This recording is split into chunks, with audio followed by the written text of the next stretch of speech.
as you can tell, I just got out of the shower. My hair is sopping wet. I have no makeup on, and I actually wasn't going to hop on this YouTube video at all, but I still wanted to do it anyway because why not? We're all friends here. And I wanted to talk about my weekend trip to Nikko in Japan, which I did this summer in June during rainy season, which I'll talk more about in the video. And I just wanted to encourage you all to visit Nikko if you are visiting Tokyo and need a day trip, or even better, a weekend trip, because truly spending a weekend in Nikko is a lot better. The attractions are sort of spread out, especially if you want to go into nature. And since it takes about 2 hours to get to Nikko from Tokyo, unless you wake up really early and come back really late, you will be cutting your time short there, at least in my humble opinion. So if your itinerary allows for a weekend, definitely check it out. And if you want more specific details, I do have an itinerary that I'll put in the description below for you. And without further ado, enjoy my video all about Nikko because it's certainly better than looking at my crazy wet hair right now. I don't know what I'm thinking going on the video on YouTube right now, but there you go. Have fun. Hello, my favorite people. So I wanted to hop on and do a video all about Nikko and why it is the absolute perfect weekend trip to take from Tokyo. Seriously, if you go to Nikko, you are going to feel like you're thousands of miles away in a mystical, magical, fantasy-esque place. And you're only about 2 hours from Tokyo, so it's really awesome, and I highly recommend spending an entire weekend if your itinerary in Japan allows for it. First and foremost, you were going to take the Tobu Railways train directly to Nikko. Tobu Railways also offers the Nikko Pass, which allows you to travel seamlessly between all the attractions. I went as a solo female traveler and seriously had zero issues with navigation.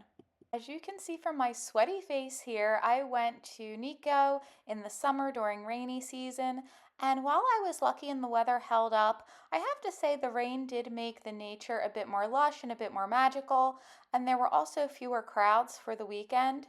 Keep in mind if you go to Nikko during fall, that is their peak season because all of the leaves are absolutely stunning, so you'll have to book your accommodation way, way, way in advance if you choose to go to Nikko that time of year. But yeah, rainy season, even though it was hot, it wasn't all that bad, so it's just something to consider if you want fewer crowds. As for what to do with a weekend in Nikko, obviously you'll want to see the shrines and temples of Nikko. They are absolutely positively remarkable and they're well worth a visit. Keep in mind you are going to want to dedicate a certain amount of time to all the temples. For me personally, I spent about 2 hours, and if I had the chance to redo my weekend trip all over again, I would arrive to the temples in the morning when it was a little less crowded and a little less hot. Also, consider that Google Maps does give an opening and closing time, but they're not always 100% accurate. At some of the temple complexes, certain buildings close sooner than others, and you do need to buy individual tickets for each place that you want to go to. So definitely plan your day accordingly. But since you have a weekend in Nikko as opposed to a day, you should be able to make plenty of time. On the way to the temples, don't miss the iconic Shinyo Bridge. Keep in mind though, if you want to cross the bridge, you do have to pay, and you have to pay in cash, which leads me to another important point. Bring cash on your trip to Nikko because the temples only take cash, the bridge only takes cash, and many of the other attractions only take cash. Your credit card won't go quite as far here, so that's just something to keep in mind. Lastly, by spending an entire weekend in Nikko, you can enjoy the natural wonders of this incredible part of Japan. If you have the Nikko Pass, you can take the buses absolutely everywhere, to the mountains, to the cable car, to the lakes, and you'll just have a much more well-rounded experience. You can also try to find an onsen while you're here. Just keep in mind if you have visible tattoos, you may not be admitted, so just be sure to double check onsen courtesy before you enter one. But yeah, with a whole weekend, you can really get into nature. So wear those comfy shoes, bring an umbrella if you're going during rainy season, and get out there and enjoy. My friends, so that's all from me today. I hope that this at least helps you consider another alternative to staying in Tokyo the whole time. Now, don't get me wrong, I love Tokyo. I was obsessed with it when I went. I just thought it was an incredible city.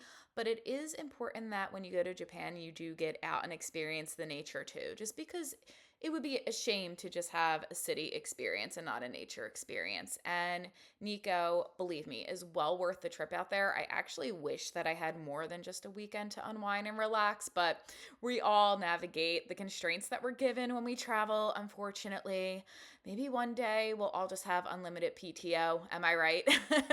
So enjoy your trip to Japan. And as always, feel free to subscribe to this channel or reach out to me on social media. Everything you need to know will be in the description, and I'll see you in the next one. Take care, guys.